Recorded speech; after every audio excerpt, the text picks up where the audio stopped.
I think in the case of Pat Maroon, I think he was trying to get a new contract before the season, over the summer after 27 goals last year. I think the Oilers, because they went and signed Leon Draisaitl, I think they wanted to wait to see if the 27 goals from last year for Pat Maroon replicated itself, and then when the team didn't play well at the start and then he didn't get a lot of goals, that re-signing of him went on the back burner. And then as soon as you get to unrestricted free agency before the trading deadline, you can pretty much guarantee that unless you're Steve Stamkos or somebody like that, John Tavares or somebody who's an absolute star player, they'll bite the bullet, won't trade them because they need him to make the playoffs. But in Pat Maroon's case, I kind of look at Maroon like he's the default forward trade.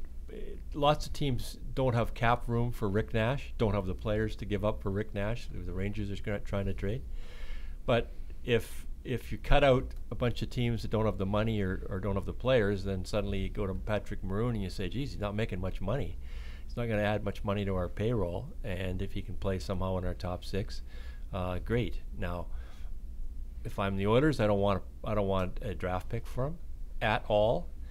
I don't think the Oilers have drafted terribly well the last several years. I want somebody else's prospects, one prospect, and maybe you can get a fifth round or something too. But I mean, last year the Oilers got David Desharnais, who was not even playing in Montreal and still had to give up Brandon Davidson. So Patrick Maroon's a better player than David Desharnais. So I don't, if you can get somebody's good prospect, that cuts through the waiting 4 years for a draft pick to make your team. You can trade Patrick Maroon, but you have to have some sort of idea where you're going to get those 20 goals that you just traded, that walked out the door. And I think that's something that the Oilers haven't done in the last couple of years, and that's why they're in the trouble they're in right now. They let Taylor Hall and his 20 goals walk out the door, and they got Adam Larson back that wasn't going to score those goals.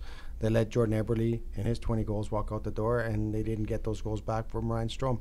So now if you're going to trade away Patrick Maroon and his 20 goals, you have to get something back that may develop into a 20-goal scorer, and I'm not sure that teams are willing to give up that. I think Jim's right that Patrick Maroon is a very attractive option to someone making a playoff run or wanting to make a run in the playoffs because he can play up in your lineup.